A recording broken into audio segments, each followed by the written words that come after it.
प्रिय छात्रगण, आज हम लोग कक्षा 10th के फिजिक्स बुक अर्थात भौतिकी बुक से चैप्टर फर्स्ट को पढ़ने वाले हैं।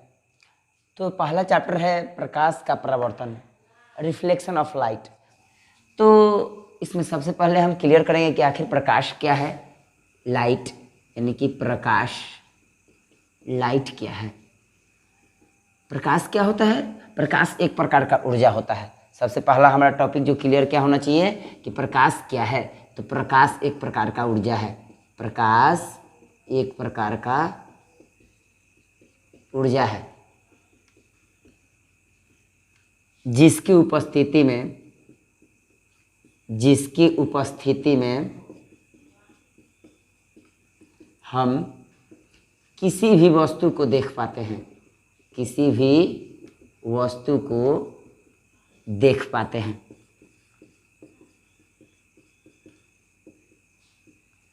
अब अगला सवाल उत्पन्न होता है कि क्या अगर प्रकाश नहीं होता तो हम किसी वस्तु को नहीं देख पाते। तो जी हाँ, यदि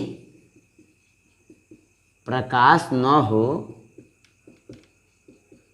तो हम किसी वस्तु को नहीं देख पाएंगे, हम किसी भी वस्तु को नहीं देख पाएंगे।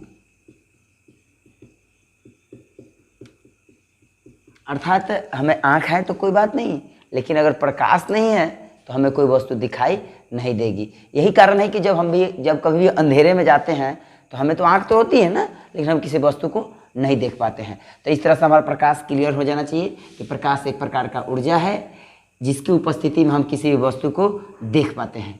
प्रकाश न हो तो हम किसी वस्तु को नहीं देख पाएंगे। नोट में आप लिख सकते हैं, नोट नंबर 1, प्रकाश सरल रेखा में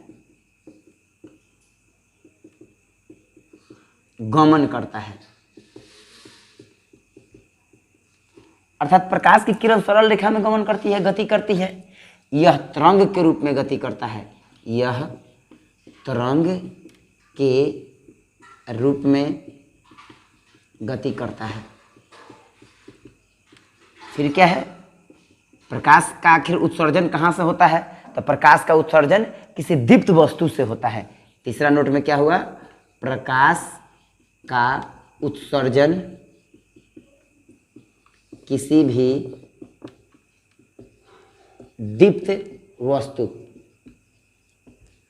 अर्थात प्रदीप्त वस्तु अर्थात प्रतिदीप्त पिंड से होती है या होता है। प्रकाश का जो उत्सर्जन होता है, आखिर प्रकाश की उत्पत्ति कहाँ से होती है। तो किसी दीप्त वस्तु अर्थात प्रदीप्त वस्तु अर्थात प्रतिदीप्त पिंड से होती है। यानी कि प्रतिदीप्त पिंड या प्रतिदीप्त, ये जो है दीप्त वस्तु या प्रतिदीप्त पिंड या प्रतिदीप्त वस्तु क्या है, तो इसके बारे में हम थोड़ा सा कंसेप्ट क्लियर कर लेते हैं। तो वैसी वस्तुएं या पिंड जो स्वयं प्रकाश उत्पन्न करते हैं अर्थात उत्सर्जित करते हैं,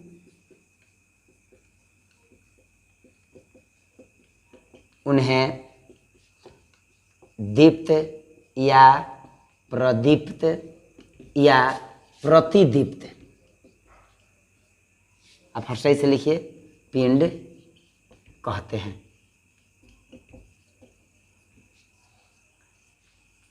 जैसे सूर्य स्वयं प्रकाश उत्सर्जित करता है, विद्युत बल्ब है ना, विद्युत लैंप इत्यादि। ये जो स्वयं प्रकाश उत्सर्जित करते हैं ये सभी क्या कहलाते हैं, दीप्त पिंड या दीप्त वस्तु कहलाते हैं। अब आगे आता है कि अदीप्त पिंड क्या है ना, अदीप्त पिंड या अदीप्त वस्तु वस्तु क्या है। तो ठीक इस परिभाषा को उल्टा लिख सकते हैं, विपरीत लिख सकते हैं कि वैसी वस्तुएं जो स्वयं प्रकाश उत्सर्जित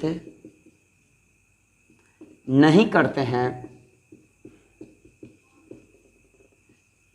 वे क्या कहलाती हैं, अदीप्त पिंड या अदीप्त वस्तु कहलाती हैं। वे अदीप्त पिंड या अदीप्त वस्तु कहलाते हैं। अब आपका कंसेप्ट क्लियर हो जाना चाहिए कि जिनका मतलब वैसी वस्तुएं जो प्रकाश उत्सर्जित नहीं करते हैं और वैसी वस्तुएं जो प्रकाश उत्सर्जित करते हैं। तो जो प्रकाश उत्सर्जित करेंगे वो तो दीप्त हो जाएंगे, यानी कि दीप्त पिंड या दीप्त, और जो प्रकाश उत्सर्जित नहीं करेंगे वे अदीप्त पिंड हो जाएंगे, अदीप्त वस्तु हो जाएगा। तो जैसे हम लिख सकते हैं, जैसे अब आपसे पूछा जाए कि मिट्टी है ना, तेल, पानी, हवा इत्यादि, तो ये सभी वस्तुएं जो है अदीप्त पिंड या अर्थात अदीप्त वस्तु हैं। अब हमारा जो टॉपिक था उस टॉपिक पे आते हैं कि प्रकाश का प्रवर्तन क्या है। आखिर हम ये जानना चाहेंगे प्रकाश का प्रवर्तन क्या है, what is reflection of light. तो देखिए, जब किसी भी वस्तु पर प्रकाश की किरण पड़ती है, जैसे हम सपोज करें कि ये मेरा व्हाइट बोर्ड है, अगर हमें इस पर किसी भी दीप्त वस्तु से इस पर प्रकाश को हम अगर फोकस करें तो वो प्रकाश क्या होगी, इस पर टकराएगी, और टकराने के बाद क्या होगी, पुनः उसी दिशा में लौटेगी। किस दिशा में, जिस दिशा से यह प्रकाश आएगी। अब हम थोड़ा सा एक फिगर के माध्यम से समझते हैं। जैसे मान लीजिए यहाँ कोई वस्तु है ना, तो वस्तु है, तो अभी हम पारदर्शी या अपारदर्शी या प्रभासी वस्तु की बात नहीं कर रहे हैं, क्योंकि वस्तु तीन प्रकार की हो जाती हैं।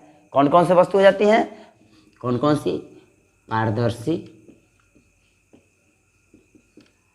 अपारदर्शी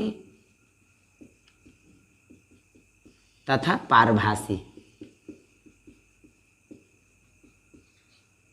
अब ये तीनों वस्तुएं, अब यहाँ कौन सी वस्तुएं होगी जिस पर से अगर प्रकाश की किरण अगर आपतित हो तो पुनः अपने ही दिशा में लौट जाए।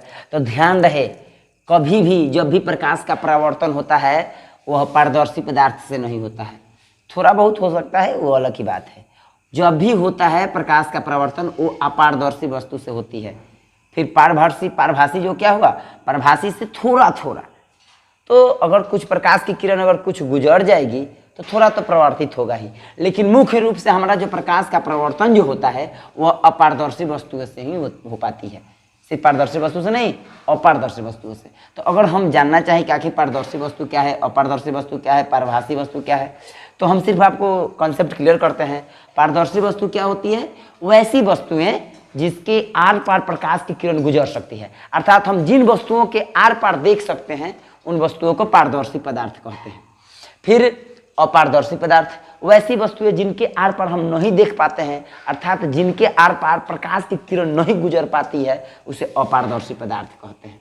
पारभासी, वैसी वस्तुएं जिनसे होकर के कुछ किरणें गुजर पाती है, पूर्ण रूप से नहीं लेकिन थोड़ा थोड़ा दिखाई दे और थोड़ा थोड़ा प्रकाश की किरण माने गुजर जाए और थोड़ा परावर्तित हो जाए, तो वो पारभासी कहलाती है। तो हम थोड़ा सा कंसेप्ट क्लियर करते हैं।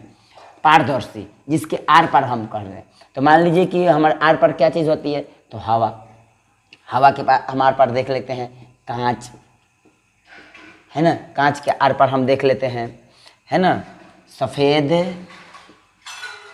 सफ़ेद जो आपका जो प्लास्टिक होता है, सफ़ेद प्लास्टिक यानी कि पॉलीथीन कह सकते हैं हम।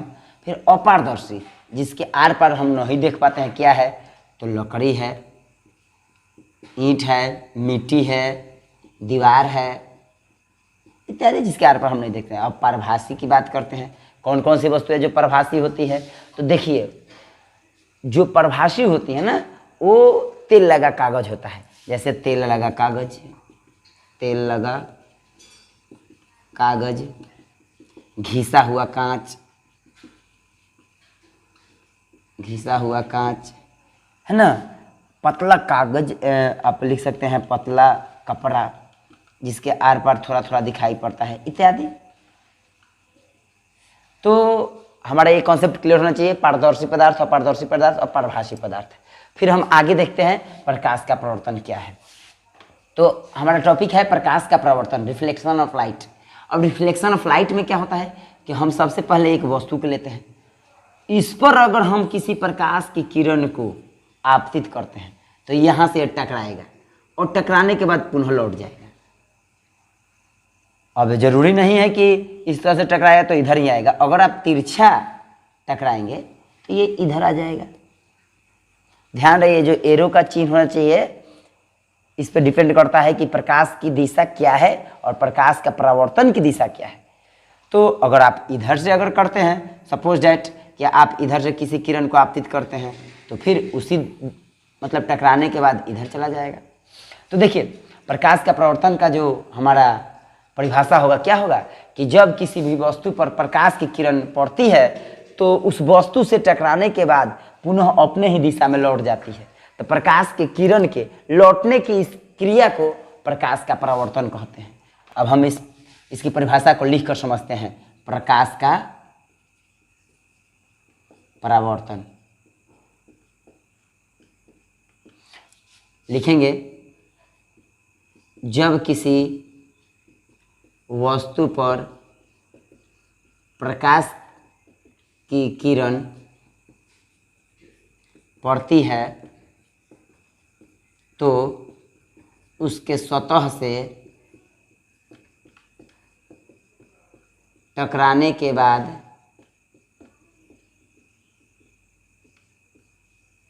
पुनः अपने ही दिशा में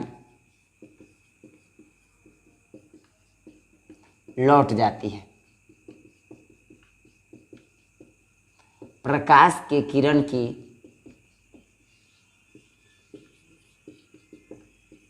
लौटने की इस क्रिया को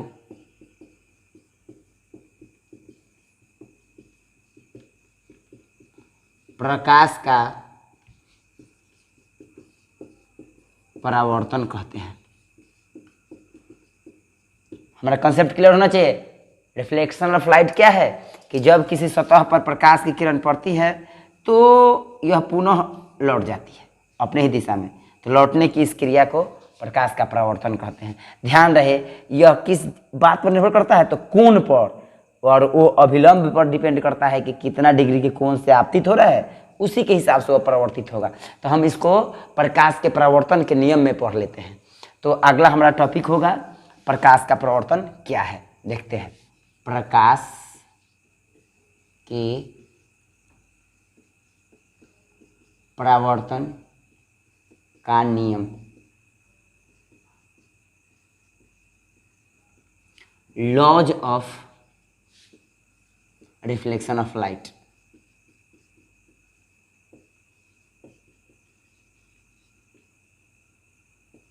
देखिए, तो अगर हम मौखिक रूप से पढ़ने का प्रयत्न करें तो प्रकाश के परावर्तन के दो नियम होते हैं। प्रकाश के परावर्तन के कितने नियम होते हैं? दो नियम होते हैं। तो इस नियम को समझने का पहले प्रयत्न करता है कि प्रकाश का परावर्तन क्या है। तो यह एक समतल दर्पण है। फिर अब दर्पण के बारे में अगर आपको कोई प्रॉब्लम है तो हम अगले वीडियो में दर्पण के बारे में डाल देंगे। यह समतल दर्पण है, प्लेन मिरर है। इस पर मान लीजिए कोई किरण आपतित होती है, इस पर कोई किरण आपतित होती है तो यह परावर्तित हो जाएगी। तो कितना डिग्री से आपतित हुआ, कितने डिग्री कोण पर परावर्तित हुआ, इसके बारे में हम कॉन्सेप्ट क्लियर करने के लिए हम अपना एक अभिलंब डाल लेंगे। तो यह आपतित किरण हो गई, आपतित किरण, और यह परावर्तित किरण,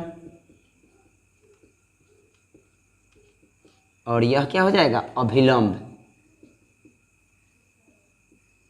तो आपतित किरण और अभिलंब के बीच बने कोण को आपतन कोण, जिसको कोण आई, और परावर्तित किरण और अभिलंब बीच के बीच बने कोण को परावर्तन कोण, यानी कि एंगल ऑफ रिफ्लेक्शन, यह इसको आर द्वारा सूचित किया जाता है। तो प्रकाश के परावर्तन में जो दो नियम होते हैं, पहला आपतन कोण परावर्तन कोण के बराबर होते हैं, दूसरा आपतित किरण, परावर्तित किरण तथा आपतन बिंदु पर डाला गया अभिलंब तीनों एक ही तल में होते हैं। यही प्रकाश के परावर्तन के दो नियम होते हैं। अब थोड़ा सा इसको लिख लेते हैं। प्रकाश के परावर्तन के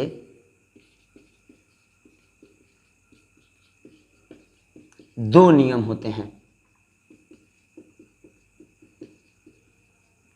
कौन कौन नियम होते हैं? पहला, आपतन कोण और परावर्तन कोण दोनों बराबर होते हैं। पहला, आपतन कोण और परावर्तन कोण दोनों बराबर होते हैं। दूसरा, आपतित किरण, परावर्तित किरण तथा आपतन बिंदु पर डाला गया लंब या अभिलंब तीनों एक ही तल में होते हैं। तीनों एक ही तल में होते हैं। अब इस बात को क्लियर कर लेते हैं कि आपतन कोण और परावर्तन कोण दोनों बराबर होते हैं। कहने का मतलब क्या है कि कोण आई बराबर कोण आर, यानी कि इस बात को भी आप नोट कर लीजिएगा कि angle i is equal to angle r. दूसरा है, आपतित किरण, परावर्तित किरण तथा आपतन बिंदु पर डाला गया लंब अर्थात अभिलंब तीनों एक ही तल में होते हैं। ये जो हो गया प्रकाश के परावर्तन के दो नियम होते हैं। यह जो क्वेश्चन है VVI यानी कि वेरी वेरी इंपॉर्टेंट है, जो एग्जाम के लिए है। हर साल या तो ऑब्जेक्टिव में पूछेगा नहीं तो सब्जेक्टिव में पूछेगा। मतलब इस प्रश्न को पूछना ही है। अगर मेन एग्जाम में नहीं पूछता है तो कंपार्टमेंटल में पूछेगा, अगर कंपार्टमेंटल में नहीं पूछता है तो मेन एग्जाम में पूछेगा। और यह बहुत ही VVI प्रश्न है। तो हमारा आज का जो टॉपिक हुआ प्रकाश का प्रवर्तन और प्रकाश के प्रवर्तन का नियम, हमने इसको बताया आपको। आपको यह वीडियो कैसा लगा आप हमें कमेंट में ज़रूर बताइएगा।